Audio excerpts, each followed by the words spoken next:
नमस्कार। राम गुलाम राय online classes में आपका स्वागत है।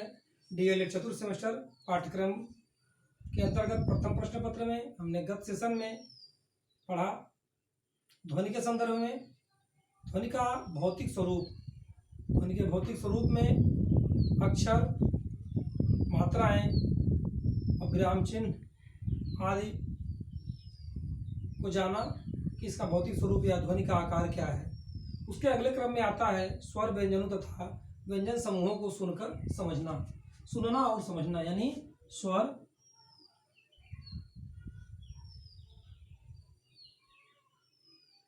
व्यंजन,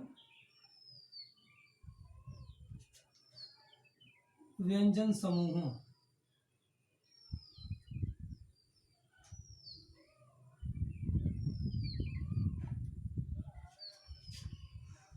को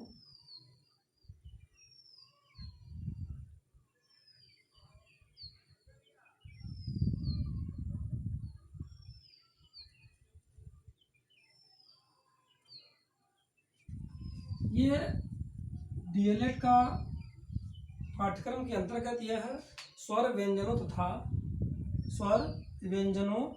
तथा व्यंजन समूहों को सुनकर समझना एक अगला टॉपिक है, जिसके अंतर्गत हम ये देखते हैं कि जब हम भाषा के विकास में अध्ययन करते हैं तो भाषा के अंतर्गत अपने भाव और विचारों को एक दूसरे से आदान प्रदान करते हैं। उस स्थिति में भाषा सीखने का जो प्रथम और प्रारंभिक चरण है वो क्या है? सुनना। सुनना के बाद सुनकर समझने की योग्यता विकसित करने का कार्य ही इस पाठ्यक्रम के अंतर्गत सिखाया जाता है, इस विषय वस्तु के अंतर्गत सिखाया जाता है, जिसमें हम ये देखते हैं कि जब कोई भाव या विचार किसी व्यक्ति के द्वारा हमारे तक आता है तो हम क्या करते हैं? सुनते हैं। केवल सुनने से यानी कान के माध्यम से श्रवण करने से ही उसकी सार्थकता सिद्ध नहीं होती जब तक कि उसके निहित भावों को न समझा जाए, उन भाव विचारों को न जाना जाए, उसके उद्देश्यों की पूर्ति न हो। सुनकर समझने की कुछ अपरिहार्य कारक होते हैं जो हमारे सुनने के लिए आवश्यक होते हैं, जिसके में सबसे पहला आता है स्वर व्यंजन अक्षरों का ज्ञान। सबसे पहला क्या बिंदु आता है? स्वर व्यंजन अक्षरों का ज्ञान। अगर हमें स्वर व्यंजन अक्षरों का अगर ज्ञान है तो सुनने की क्रिया हमारी सार्थक होगी और प्रत्येक वस्तु को बारे में जो ध्वनि उच्चारित होगी या जो भी ध्वनि होगी वो क्या होगी? सार्थक होगी, क्योंकि हमको स्वर व्यंजन अक्षरों का ज्ञान है। अगर हमें अभी हम यह कहते हैं कि कोई ध्वनि आ रही हिंदी भाषा के अतिरिक्त किसी अन्य भाषा में, जिस भाषा का हमें ज्ञान न हो, तो ध्वनि तो होगी, हम सुनेंगे परंतु अर्थबोध नहीं होगा, अर्थात सुनना होगा पर समझना नहीं होगा। समझने की क्रिया तभी होगी जब हमको स्वर व्यंजन अक्षरों का ज्ञान होगा। इसके बाद अगले क्रम में आता है आघात और बलाघात का ज्ञान। आघात और बलाघात का ज्ञान। आघात और बलाघात का ज्ञान हो, यानी स्वर व्यंजन और अक्षरों का जब हमको ज्ञान होगा तो यह होगा एक तरह से अभ्यास से आएगा, स्थूल वस्तुओं से आएगा, और हम अचानक ध्वनित वस्तुओं के द्वारा जब संपर्क में रहेंगे, इसके लिए कई ऐसी सामग्री है जिस सामग्री में रह करके हम इस प्रकार के सुनने की क्रिया को अभ्यास द्वारा परिपक्व कर सकते हैं। जैसे अगर हम कहीं गए, वार्तालाप किया किसी से, वार्तालाप के दौरान ध्वनि उच्चारित होगी और हम एक दूसरे से क्या करेंगे? अभ्यास क्रम में सीखेंगे। प्रवचन कहीं हो रहा है या और कहीं कोई निर्देश कोई दे रहा है या सस्वर वाचन हो रहा है, कविता पाठ हो रही है, इन सभी माध्यम से हम क्या करते हैं? सुनने की क्रिया करते हैं। सुनने की क्रिया से हमारे कुछ गुण विकसित होते हैं जो समझने में सार्थक होते हैं। एक तो आता सबसे बड़ी बात अभ्यास के साथ सबसे बड़ी बात यह है नए नए शब्दों की ज्ञान, यानी शब्दों के परिप्रेक्ष्य का ज्ञान। एक आता है, तीसरा शब्द आता है शब्दों के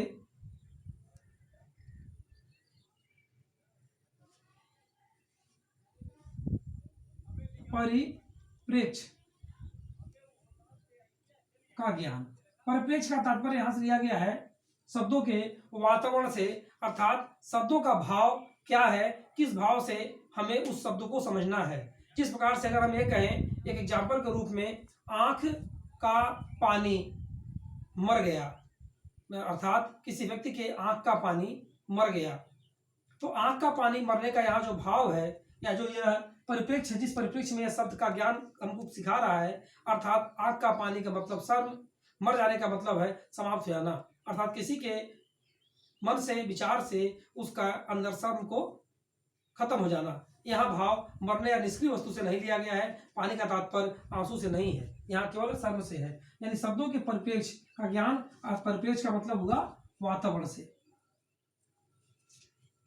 इसके बाद एक बिंदु आता है चौथा, जिसमें हम यह कहेंगे शब्दों या वाक्यों के अभियंत्रण, अर्थात अभियंत्रण का मतलब होता है व्याकरण के नियम और पद्धति से। अभियंत्रण शब्दों या वाक्यों के अभियंत्रण का ज्ञान, शब्दों और वाक्यों के अभियंत्रण का ज्ञान। अभियंत्रण का तात्पर्य होता है व्याकरण सम्मत ज्ञान, अर्थात हमें उस विषय वस्तु के संबंध में व्याकरण के नियम और पद्धति का ज्ञान हो। अभियंत्रण का मतलब व्याकरण के नियम और पद्धति का ज्ञान।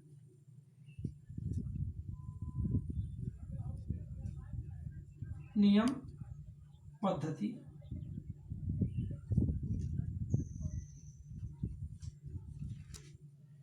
यहां हमने देखा शब्दों और वाक्यों के अभियंत्रण का मतलब कि जो तारतम्यता होती है किसी भाषा व्यक्ति के, जो व्याकरण की ज्ञान होता है वह हमें हो। एक सबसे अंतिम बिंदु आता है स्वर व्यंजन व्यंजन समूहों को सुनकर समझने का, वह बिंदु है शब्द भंडार, इसे बोलते हैं वर्ड पावर या वर्ड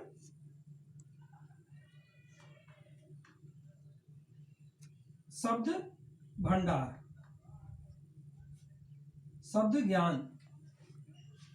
यह मुख्यतः 5 बिंदु ऐसे हैं जो हमें किसी भी भाषा को सुनने और उसके बाद उस भाषा के संदर्भ में अपने भाव या विचार व्यक्त करने के लिए समझ विकसित करते हैं।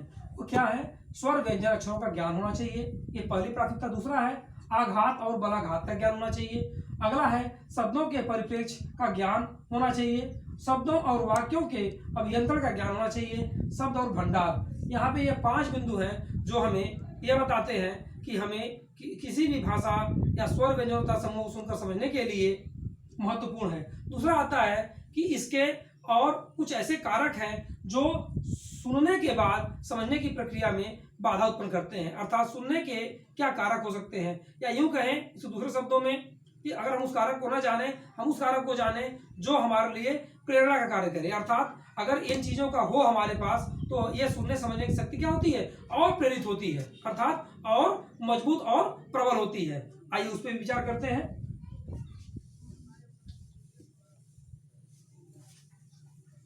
हम यहां बात करेंगे प्रेरक कारक।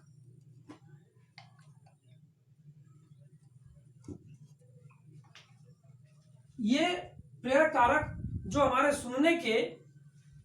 सुनने में सहायक हो, यानी प्रेरक कारक जो सुनने के प्रेरक कारक हो। ठीक है, सुनने के प्रेरक कारक में सबसे पहला बिंदु आता है आवश्यकता। जो कुछ हम सुनते हैं उसकी हमें आवश्यकता है कि नहीं, जैसे उसका औचित्य कितना मेरे लिए वो उपयोगी है।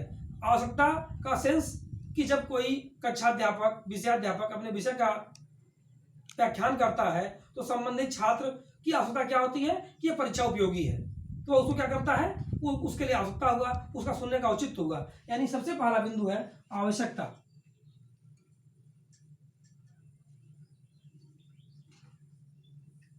इसके बाद जो अगला बिंदु आता है उसे हम कहेंगे रुचि। रुचि यानी व्यक्ति निष्ठ बात है। ये जो रुचि है ये क्या है? ये प्रत्येक व्यक्तियों की अलग अलग होती है, यानी ये व्यक्तिनिष्ठ ज्ञान है। रुचि के अभाव में भी सुनने वाले व्यक्ति के अंदर समझने की शक्ति विकसित नहीं हो पाती है, और रुचि का पूर्वक समझने की शक्ति का जो प्रयास है वो क्या होता है? अधिक होता है। अर्थात यह क्या हुआ? रुचि व्यक्तिनिष्ठ हुआ। ये क्लास में उसी विषय को सुनने और समझने की रुचि प्रत्येक छात्रों में अलग अलग होती है। और इसके बाद अगला कारण जो आता है प्रेरक, वह रुचि के बाद है ध्यान, अर्थात जो हमारे परिणाम को प्रभावित करता है। अगर हम किसी भी कविता को, कहानी को ध्यानपूर्वक अगर सुनेंगे तो क्या होगा, वो अति महत्वपूर्ण होगा और वो हमारे लिए क्या होगा, ग्रहण योग्य होगा और वह कभी भूलेगा नहीं। अगर वह कार्य हम ध्यान से नहीं करेंगे, तत्काल तो सुनेंगे, ठीक लगेगा, परंतु वह ज्ञान अस्थायी नहीं होगा। अस्थायी होने के लिए ध्यानपूर्वक सुनना अति आवश्यक है। और आइए का अगला बिंदु है इसी क्रम में, ध्यान के क्रम में, वो है क्या, पूर्व ज्ञान। पूर्व ज्ञान भी हमारा किसी विषय को सुनने के लिए प्रेरक कार्य करता है।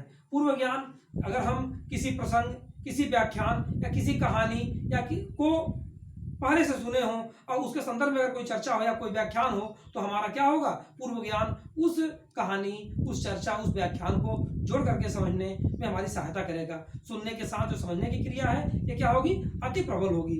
एक अंतिम बिंदु आता है, वो आता है भौतिक स्थिति। भौतिक स्थिति को हम दूसरे शब्दों में कह सकते हैं कायिक स्थिति, यानी हमारी शारीरिक की स्वस्थता, यानी शारीरिक स्वस्थता भी इसके लिए एक प्रबल प्रेरक का कार्य करती है।